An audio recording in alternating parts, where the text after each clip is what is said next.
what are some common causes of procrastination in an individual? Oh, many. I'll just do for a quick one.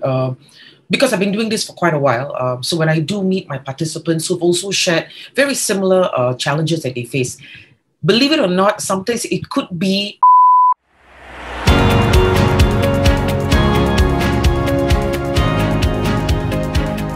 What's up, AventisLearning? Thank you so much for tuning into the third episode of Aventis Knows. I'm your host, Myra Idris, and for those of you trying to find your way around the corporate ocean or trying to hashtag up your game with a career, this is where you should be. For today's episode, we'll be speaking about a very pesky habit that we all tend to do every now and then, regretted it, and then did it again anyway. We've all fallen prey to procrastination, so let's talk about it and how we can manage it. On today's episode of Procrastination at Work, we'll be speaking with the owner of Dawson International. She's one of our trainers who's certified in an extensive array of courses, and she's none other than Josephine Dawson. Hey, Caroline, welcome to the show. Hi, good morning, Myra. Good morning, Caroline. I understand you've worked for more than 18 years in the technical and lifestyle publications. What inspired you to transition to become a full-time corporate trainer? Well, you see, it all started when I became a lifestyle journalist. So, I used to be a writer for a parenting magazine called Today's Parents. You may not have heard of it. Okay, so it was that just was very long ago, I think, right? A long time ago, yeah. So I used to work with them for a company called 𝗟𝗶𝗸𝗲𝗲 Media. And after some time, I ended up writing for other magazines as well as a freelancer. And from there, I had an opportunity to hone my writing skills, and I became an environmental journalist. But because I was working in another company, I was also given another opportunity to write and edit what we call a technical publication called Executive Inc. So it's a management journal in essence. So I think because of all the different various management topics, that I had to either write or edit, so that was when I was given an opportunity to meet a lot of people, lots of professionals out there. And then from then on, I was just given this opportunity to, hey, Carol, would you be interested in being a corporate trainer? Now, I had no idea what that was. This was, of course, many years ago in my late, 20s. And then after some time, I figured out, okay, so corporate training is just simply conducting workshops for adults. That's what it is, So that's how it all began. But because of my background, I started off with conducting workshops for the government. And I conducted a lot of business writing workshops. That's because of my journalism background, you see. And then from then on, I ended up conducting a lot of communication and management related topics. So here I am. That's a very far journey though. You've come really far. Yeah. Driving back to today's topic, I feel procrastination is still a very gray area in terms of whether it's a bad habit or a serious time management issue. Mm-hmm. So do you think procrastination stems from bad time management? We all procrastinate, for various reasons, okay? Procrastination is a word whereby we know that something has to be completed. For instance, we know this, but we find different reasons, or maybe because of certain circumstances, to delay, completing that particular task. And so that, in essence, is the meaning of procrastination, really. And that's it. So it doesn't have any issue with time management? Well, of course, for sure, because you see, when we deal with time management, and in essence, there's no such thing as time management, because regardless, time will move on, whether we like it or not. So, two fundamentals that we just need to be aware of, as we all know, time has got something to do with what is urgent and what is important. In other words, it's just how we manage our life. So, as I mentioned, whether we like it or not, time will move on. However, what is important to you may not be important to me. So, in essence, it's all about how we value time and, what we do in that respect. So there are times when people procrastinate. I procrastinate as well because suddenly there's certain events that's ongoing. Okay, you know what? I need to put that off. I need to go and complete something else. So a very simple word, if I were to use a word to summarize all that, a very effective way on how we can manage our life is just simply to go on priority. So when that happens, So there'll be this element of, oh, she is perceived or he is perceived as procrastinating. But perhaps something might have happened, and that is the reason why he or she had to put that off, and just complete whatever that was urgent and important at that point in time. But like, okay, so defining procrastination as like, putting off or delaying a task, more so, as you said, prioritizing your tasks in terms of which one is more important and which one is less important at the given time. What are some common causes of procrastination in an individual? Oh, many. I'll just do for a quick one. Because I've been doing this for quite a while. So when I do meet my participants who've also shared very similar challenges that they face, believe it or not, sometimes it could be fear of success.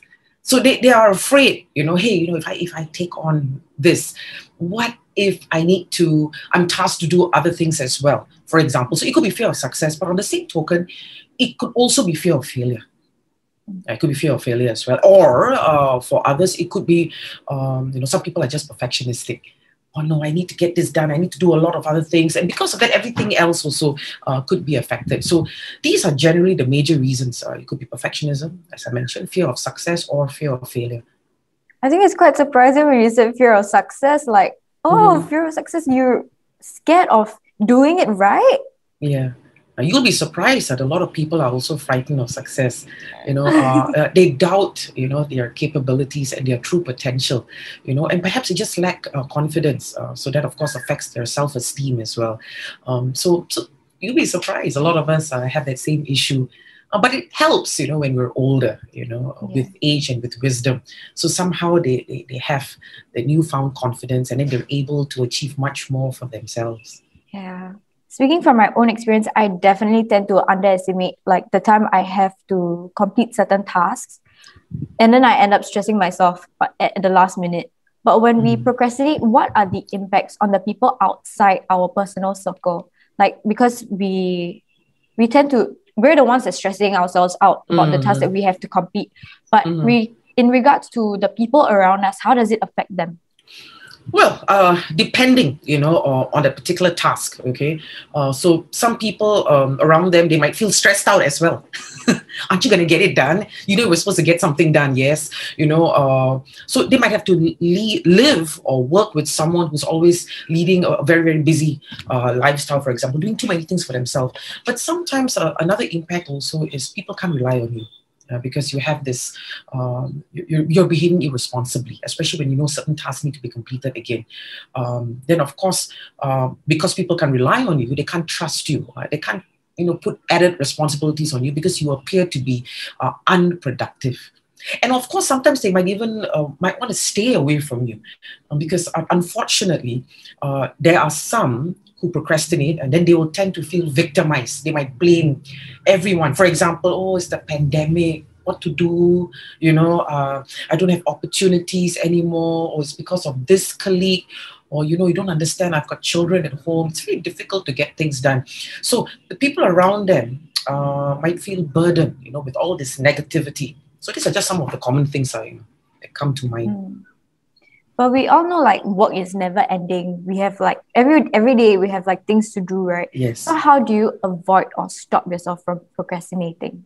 See, procrastination just simply means this, a person who puts off things that needs to be done. Okay, so what they need to do is to exercise some form of self-discipline. Okay, look, just go on priority. What needs to go first? Because there's a lot of things that we need to do, a lot of things. So so there's a saying, we don't want to prioritize our schedule. We should schedule, our priorities. Okay, so that's all we need to do. It's a very simple concept, but again, quite a number of people, they just fail to realize this for themselves. Just go on priority. So that is just one way, to manage this. Because again, there's a lot of things that we do. And sometimes it's also expectations of others. Yeah. Is there a way that we can like maybe draw a line or a boundary to, for those who are scared of success, right? So how do we manage that fear of success and avoid procrastinating? Like, is there like some way we can like maybe draw a boundary or a line between the person who's handing us that task and ourselves? Well, I suppose just set a realistic short-term, mid-term, and long-term goals for yourself. Actually, ultimately, what do you want to achieve? So because you don't want to do it all, so you just do one thing at a time. So that's also one way of doing it, because ultimately we all need to set goals. And all of us have very different sets of goals. You see, what works for you may not work for me. So what is success to you might be failure for me. So I believe that one should not lead their lives by others' value system or belief system. Just set simple goals for yourself and just take it from there. Now, of course, a lot of it is a mindset change as well.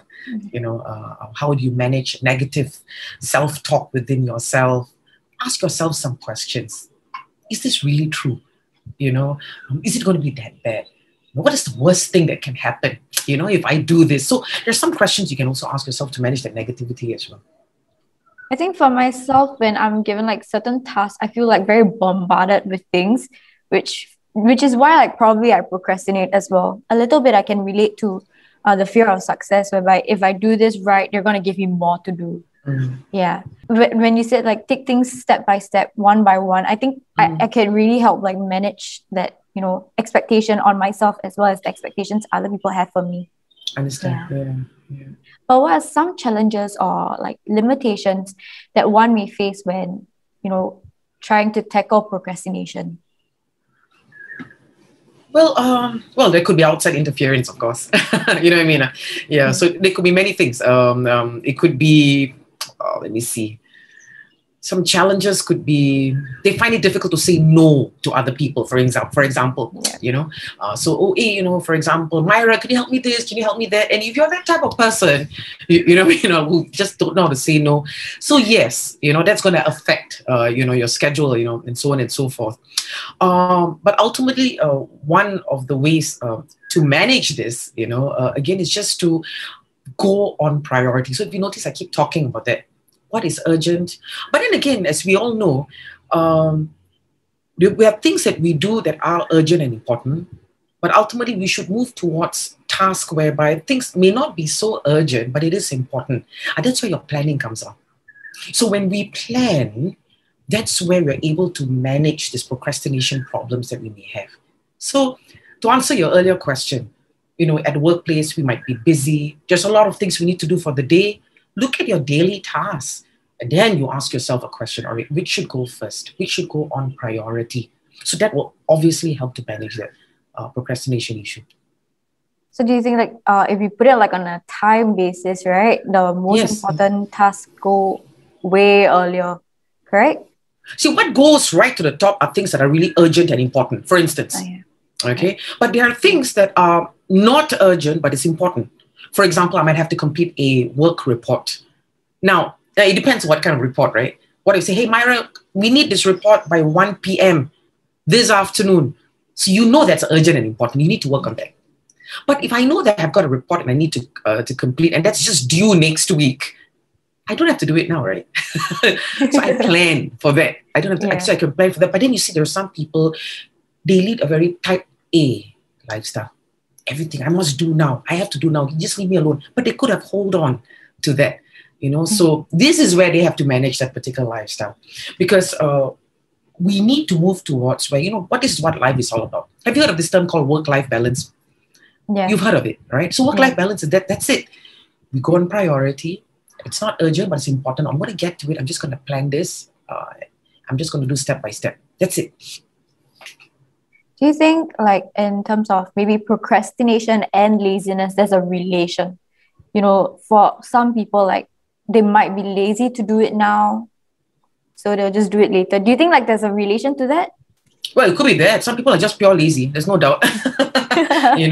So, I mean, I'm guilty as charged. I'll do it another time. Let me just call that person and negotiate the deadline.